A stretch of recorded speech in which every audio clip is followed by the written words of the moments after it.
Hey everybody, I'm the company's expert, and today we're going to talk about economics, or economics if you'd prefer, and how it relates to a business, whether the business is very small, like a side hustle, or very large, like a multinational corporation. And I've done both. So let's talk about what is economics, its pros and cons, and also the people who choose to specialize in economics. Let's talk about their pros and cons, at least from a general perspective. Okay. So what is economics? Well, economics is the study of the economy. That's what it is. Of all the different areas of business, economics is the most high level, okay? It doesn't just study the business itself, unlike pretty much all the other areas. It studies how the business fits into the larger whole, okay? When you think about it, your business doesn't exist in a vacuum. It is connected. It is connected to many, many other entities. And if you just imagine the supply chain, just the supply chain, where you buy your raw materials and where those companies get their raw materials and so on, that's very complicated. And in addition to that, you're also connected to your customers. You're connected to your competitors in the sense that, what one of you does affects the others. You're connected to regulators or associations or governments. You're a small cog in a very big machine. And economics helps you understand that. There's basically two areas of economics, microeconomics and macroeconomics. Microeconomics is economics within a business, okay? So you study things like supply and demand. And macroeconomics that's the one with the 30,000-foot view of your business, where it studies the economy at large, and it, where you learn about things like GDP, gross domestic product, and things like that. Okay, so that's what it is. Now let's talk about the pros and cons of economics. On the pro side, okay, the pro side of economics is that it does provide some very high-level insight that's very, very useful when you're trying to make strategic decisions. If you have a person that's got a background in economics and has an economic function, and they contribute information like being able to give you economic indicators about the local economy, whether the amount of customers in this region is increasing or is declining, what your competitors are doing, the price of materials, and so on. This is very useful information. It can help you identify general trends where the world is going, and it gives you a lot of intelligence when you're trying to plan where you're going to go in the future.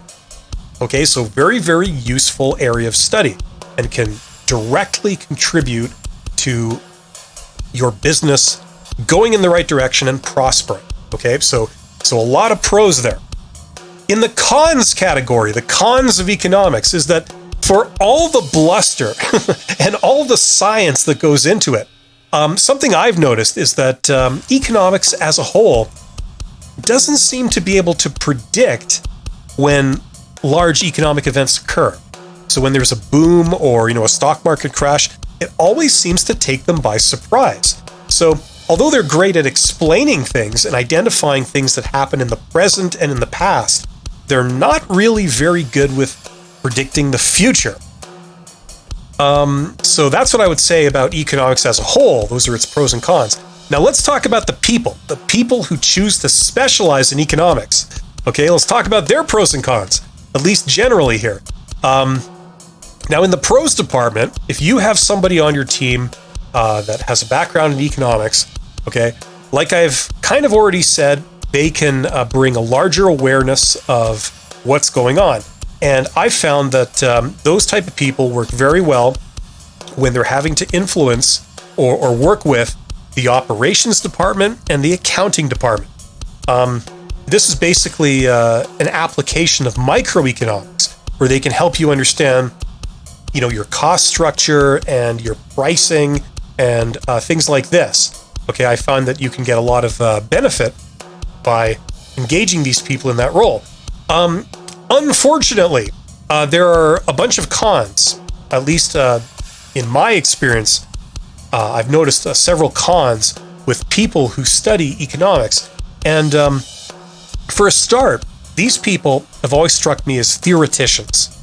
They don't seem to be very practical when giving advice. So if you were to ask them, like, okay, based on what's going on, what should we do specifically? They don't seem to be able to answer that very, very well, which can be a little bit frustrating.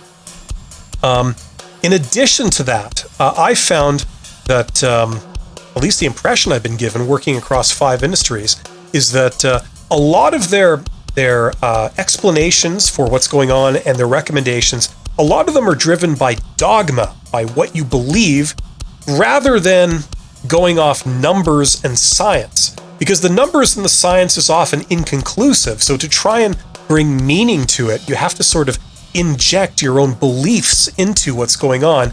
And in my opinion, that's where the problems start.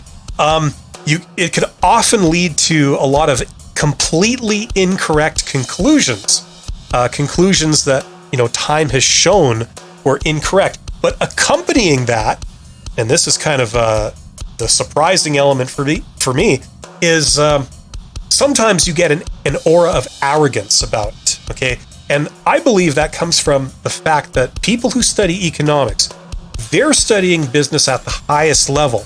So they think they know it all. They feel that they see more of the bigger picture than anyone else, and consequently they understand what's going on more than anyone else.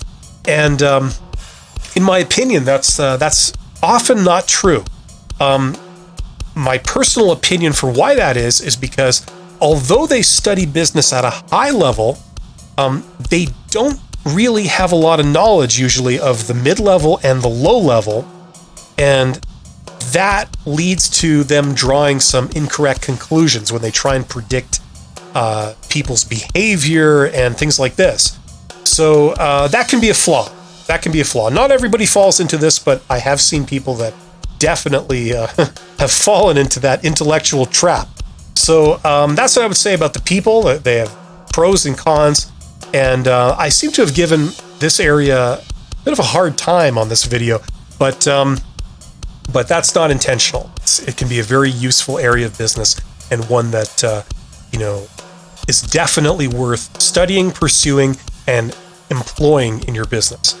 I want to thank you for listening this long. You guys are awesome, and I hope you'll join me on the other videos in the rest of the series where I cover the major areas of business and how it affects running a business. So thank you very much, and have yourselves a great day.